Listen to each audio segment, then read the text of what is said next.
ಎಲ್ಲರಿಗೂ ನಮಸ್ಕಾರ. ಜ್ಯೋತಿ ಕಿರಣ್ ಕ್ರಿಯೇಷನ್ಸ್ಗೆ ಸ್ವಾಗತ.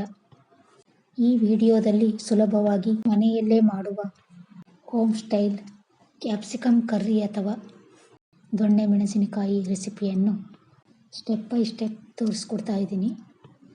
ಒಮ್ಮೆ ಮಾಡಿ ನೋಡಿ, ನಿಮ್ಮ ಮನಸ್ಸು ಮತ್ತು ಮನೆಯವರು ಖಂಡಿತ ಖುಷಿಯಾಗ್ತಾರೆ.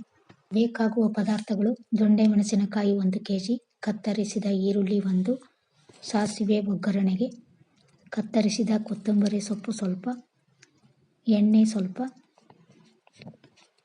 ಸಂಬಾರದ ಪುಡಿ ಸ್ವಲ್ಪ, ಅಚ್ಚ ಖಾರದ ಪುಡಿ ಸ್ವಲ್ಪ, ತುರಿದ ಕೊಬ್ಬರಿ 1 ಬಟ್ಟಲು, ಹುಣಸೆಹಣ್ಣು ಸ್ವಲ್ಪ ಚೆನ್ನಾಗಿ ತೊಳೆದು ಅದರ ರಸವನ್ನು ತೆಗೆದಿಟ್ಕೊಂಡಿದ್ದೀನಿ, ಉಪ್ಪು ರುಚಿಗೆ ತಕ್ಕಷ್ಟು, ಅರಿಶಿಣದ ಪುಡಿ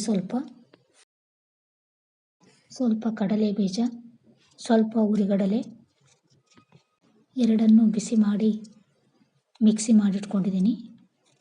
ಈ ಕ್ಯಾಪ್ಸಿಕಮ್ ಕರ್ರಿ ಸರಳವಾಗಿದ್ದರೂ ಅದರ ರುಚಿ ಅಸಾಧಾರಣ. ಮನೆಯ ಹಿತವಾದ ನೆನಪುಗಳನ್ನು ಹೊತ್ತು ತರುವ 1 ಬಟ್ಟಲು ಕ್ಯಾಪ್ಸಿಕಮ್ ಕರ್ರಿ. ಆಹಾ, ಎಂಥ ರುಚಿ!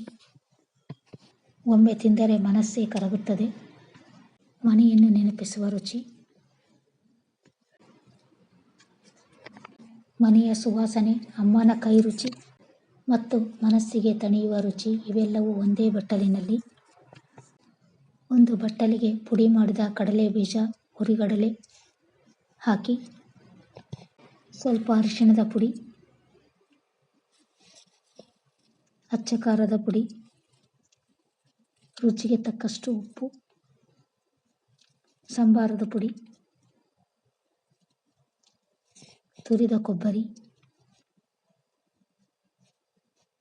ಹಾಕಿ ಚೆನ್ನಾಗಿ ಮಿಕ್ಸ್ ಮಾಡಿ,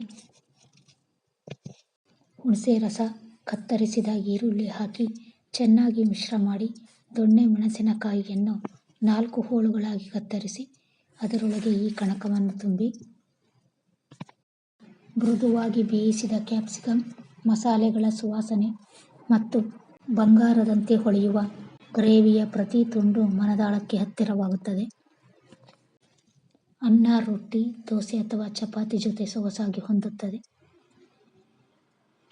ಹಳ್ಳಿ ಕಡೆ ಈ ರೆಸಿಪಿ ತುಂಬ ಫೇಮಸ್. ಹೊಲದಲ್ಲಿಯೇ ಈ ಮೆಣಸಿನಕಾಯಿಯನ್ನು ಬೆಳೀತಾರೆ. ತಾವೇ ಬೆಳೆದ ತರಕಾರಿಯ ರುಚಿ ಅಮೋಘ. ನಾನು ಬೇರೆ ರೀತಿಯೇ ಈ ರೆಸಿಪಿ ಮಾಡ್ತಾ ಇದ್ದೀನಿ.